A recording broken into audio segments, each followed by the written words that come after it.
welcome in to another stitch tutorial.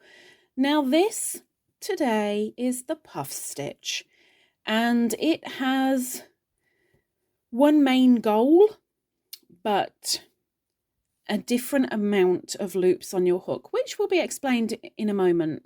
Whatever you do though, make sure if you're doing the puff stitch you do not use a splitty yarn. On top of that, you use a hook that is the recommended size for the yarn you are using. Otherwise, it could be more problematic than you'd hope for. So try and make things easy for yourself. Now, with regard to starting out, we want to make sure we have multiples of 2 and then add 4. So I'm going to go with a 1, 2, 3, 4, 5, 6, 7, 8, 9, 10, few more, 11, 12, 13, 14. I will say that is long enough for the example. So I'm going to put my thumb there because that is where my multiple ends, and I'm going to add 4. 1, 2, 3, and 4. Now from there, we need to start. We are going to go in the 4th from the hook. Now I placed my thumb just here where we finished, and just to double check, there's the 1st, the 2nd, the 3rd, and the 4th. Let's go. Yarn over and in, yarn over and pull through. Now that is the start of a half double crochet, and the puff is an extension of the half double crochet. But remember I said about the amount of loops on the hook? Well, with a puff stitch, the minimum of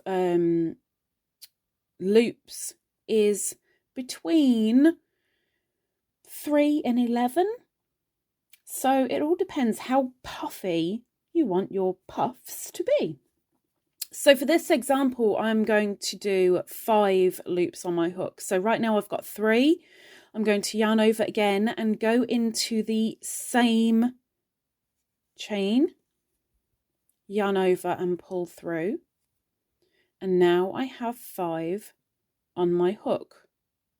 From there, I'm going to yarn over and pull through all loops on my hook. I'm going to do a chain, so yarn over and pull through, and that will close my first puff. From here, we are going to skip the next chain and go into the next and do what we just did. So yarn over and go in, yarn over, pull through, 3 on our hook, yarn over and in, yarn over, pull through. I now have 5 loops on my hook. Yarn over and pull through all loops on your hook. Now, when I say there's slight changes with this with regard to, there could be 5, there could be 11, always read the pattern. Just because they say puff stitch, it doesn't mean, oh, it's definitely going to be 3 loops or it's definitely going to be 11 loops. If they do not specify, which they usually do, if they don't, then you decide how puffy you want your puffs to be. But the majority of patterns will let you know whether to do 3 loops, 6 loops, or 11 loops. Always read the pattern. So we've just closed off with the chain at the top. We're going to skip the next working stitch go into the next. So we yarn over and go in, yarn over and pull through, 3 on the hook. Always make sure that you bring your yarn up to the height of the rest of your loops, because otherwise you're going to end up like that, and you want to make sure they're all equal. So yarn over and back into the same chain, and yarn over and pull through. I now have my 5 on the hook, yarn over and pull through all 5.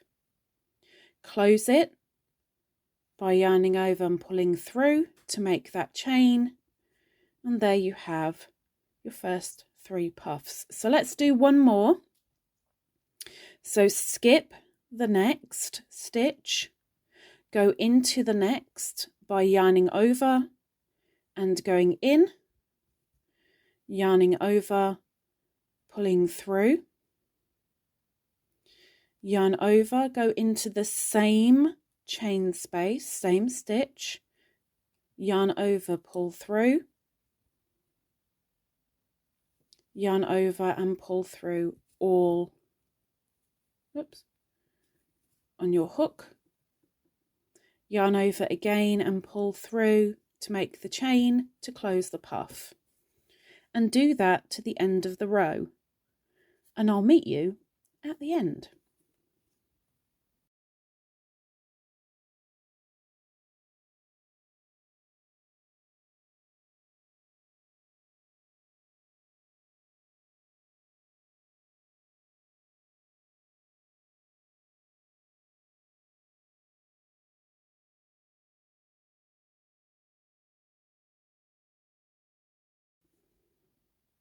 Okay, I have 2 chains left.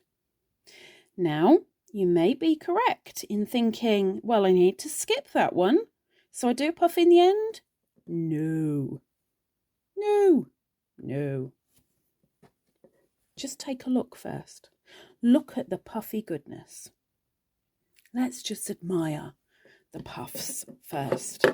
The great thing about puff stitch is it is the same on both sides. And there is nothing special about the ending. So, yes, we do indeed skip and then do a puff in the last one. So I'm going to finish with my chain from the last puff and skip, and in the very last do my last puff stitch. It's my 5 on the hook, yarn over and pull through, yarn over, make that chain.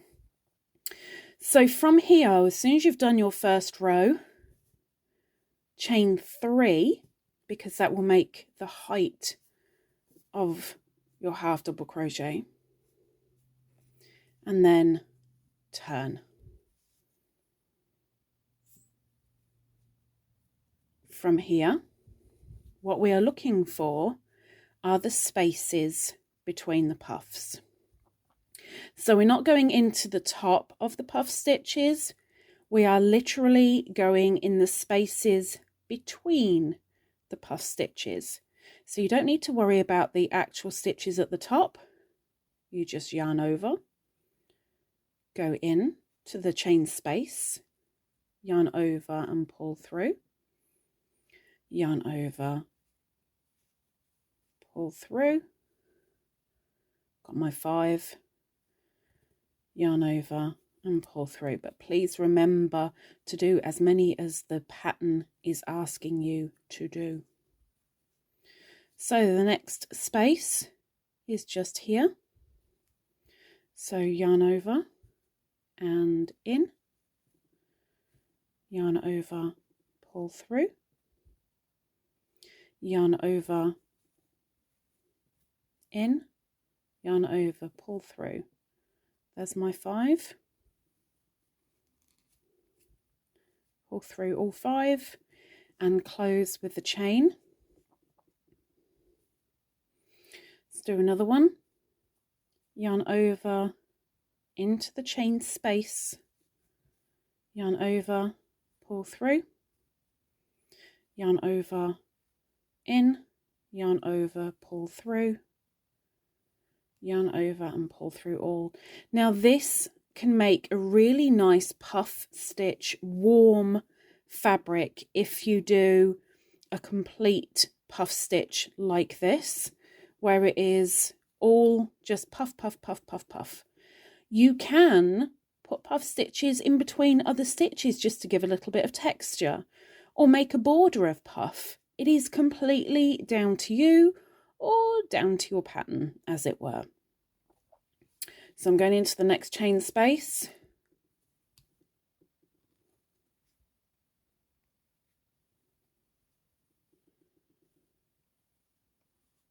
It makes it nice and thick and warm. And this wool in particular shows off the gaps a lot more. Of course, depending on the wool that you are using, shows that off more or less. Like anything, take that into consideration maybe.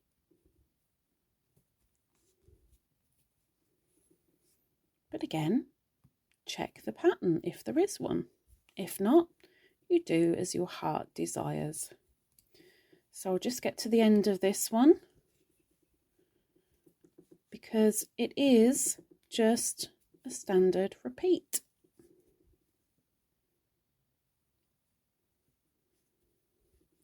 So we're at the end of the last row for this tutorial, but I can show you, as ever, you have the curve.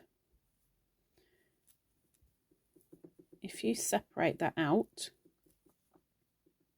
you are going into that space as a normal chain space that you have been. So yarn over into the chain space,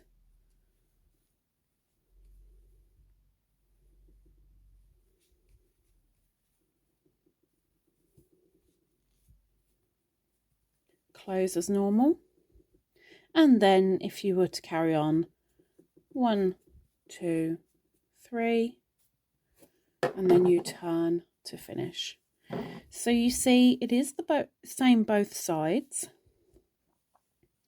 This yarn, because it is splitty and it is quite thick, it really shows off the spaces. But again, that depends on your tension. It also depends a lot on the yarn that you use. So technically speaking, this is classed as the staggered puff stitch. And the reason for that is because it's 1, 2, 1, 2, 1, 2. They're not all lined up in the same line, they're staggered. So that is the puff stitch.